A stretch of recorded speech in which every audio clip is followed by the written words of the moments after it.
Hello, it's noon on Thursday, the 28th of December. You're tuned in to our midday newscast here on Arirang TV. Thank you as always for joining us.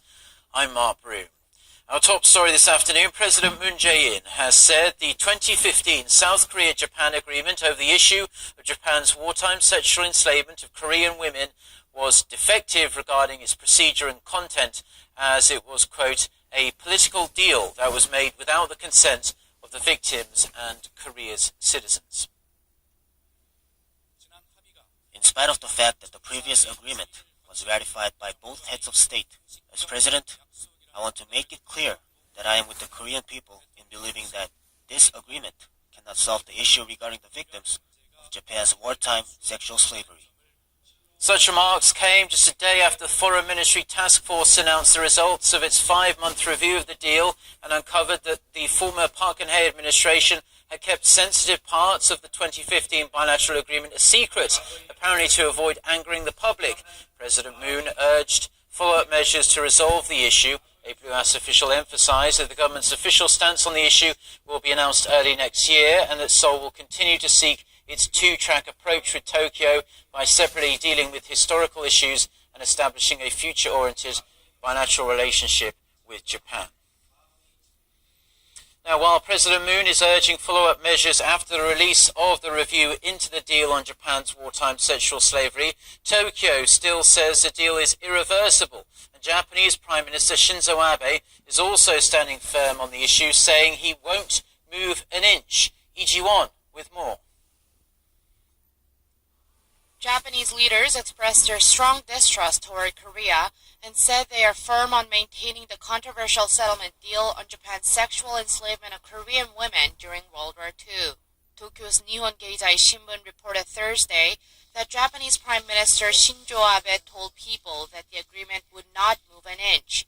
The paper added that such comments by the Prime Minister showed the Japanese government's growing distrust toward its Korean counterpart and that Tokyo plans to not respond to any of Korea's follow-up requests on the matter.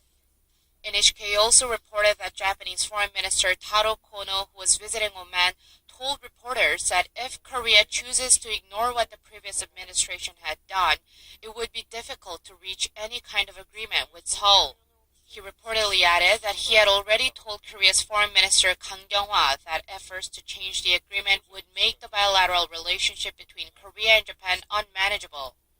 This comes a day after Korea's Foreign Ministry released a strongly critical assessment of the controversial Comfort Women Agreement reached in 2015 by the previous administration in Japan.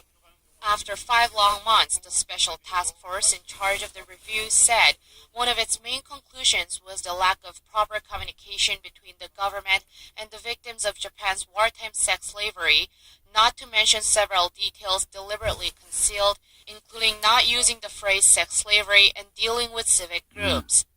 Tokyo's official response came shortly after Wednesday's announcement, with Foreign Minister Kono protesting that there was nothing wrong with how the agreement was reached, and that both sides at the time had agreed the issue was resolved finally and irreversibly. Meanwhile, Korea's Foreign Minister Kang told reporters Thursday morning on her way to work that she will meet up with the victims once the government thoroughly goes through the points made by the task force as part of the efforts to either renegotiate, maintain, or destroy the 2015 agreement. 이지원, 아리랑 뉴스. Now, a special policy reform committee tasked with advising South Korea's unification ministry has announced the results of its 3-month probe into the previous conservative administration's policies on North Korea. The committee said the closure of the joint Kaesong industrial complex was unilaterally decided by former President Park Geun-hye without any prior consultations with relevant ministries or the South Korean firms operating there. Seoul shut down the factory zone in February 2016 in response to Pyongyang's nuclear tests the month before. The 9-member committee panel also advised the government to separate humanitarian aid and joint economic cooperation from politics and military exercises. The committee advised the ministry to set up a task force to help deal with enacting unification policies into law. Now, quite stunning scenes on South Korea's cryptocurrency exchanges this morning as prices fell off a cliff after the government made a surprise announcement. It plans to require real name transactions in cryptocurrency trading starting next month, banning the use of anonymous virtual accounts to regulate what they see as out-of-control speculation.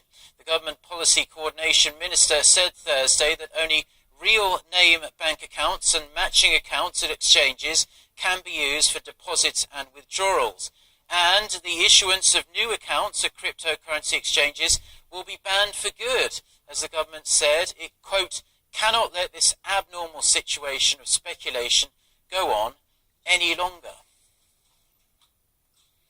Wrapping up domestic procedures to renegotiate the deal, Seoul and Washington will begin their first round of negotiations next week for the amendment of the South Korea-US FTA. Top negotiators from South Korea's Trade Ministry and the US Trade Representative will sit down in Washington next Friday, January 5th. The talks are not expected to be easy, as the Trump administration wants to amend multiple automobile and agro-livestock articles in a bid to alleviate its trade deficit. Seoul is seeking to protect sensitive sectors like agriculture while vying for a mutually beneficial deal.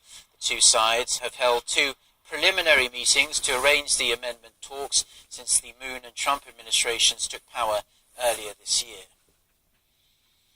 Now, the last several years have been a difficult time for Koreans to find work, dogged by a stubbornly high unemployment rate and stagnant wage growth. A new report has laid the problems bare, painting a relatively grim picture of the country's employment market. Park So-yeon reports.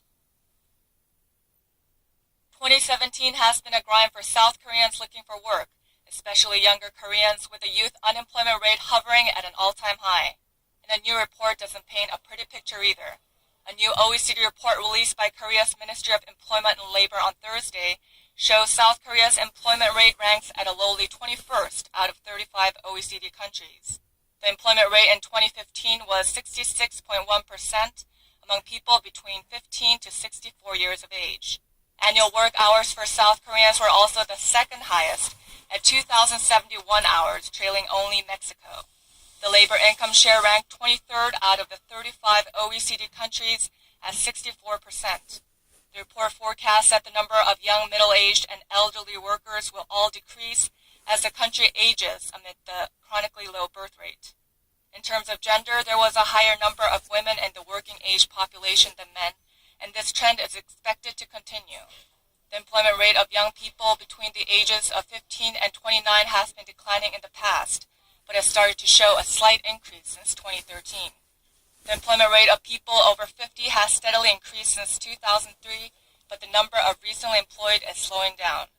Experts say the data shows South Korea still has a long way to go in improving working conditions, which are among the harshest in the OECD. Park So-yeon, Arirang News. Korea's industrial output surged in November, adding to expectations that the economy will meet estimates of 3% economic growth for this year. On-year figures were up for production, consumption, and investment. However, business sentiment, especially for the automobile sector, is not looking especially good. Kim Ji-yeon with this report.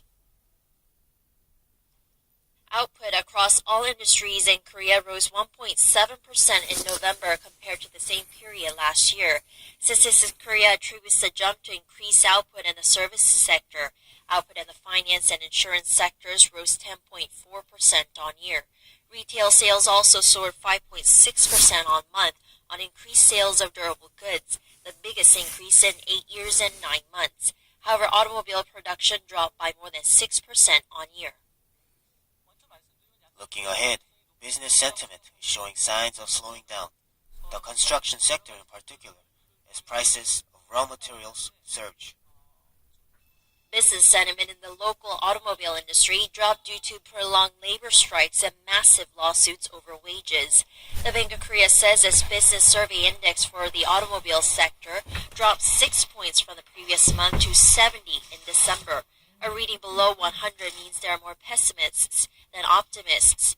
Despite this, a local expert says sales by Korea's largest automaker, Hyundai Motor, and its sister company, Kia Motors, will continue to increase next year. as Beijing's economic retaliation against Seoul's deployment of the THAAD U.S. missile defense system shows signs of waning. Due to the retaliatory measures, exports to China have faltered this year, with combined sales of Hyundai Motor and Kia Motors amounting to 1 million units.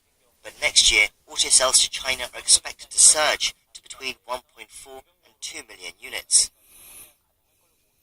Meanwhile, business sentiment in the shipbuilding and transport sectors dropped 5 points to just 40. Excluding the semiconductor-related sectors, all manufacturing sectors had figures below the 100 mark. But sentiment in wholesale and retail sales rose this month by 6 points, mainly due to end-of-year shopping.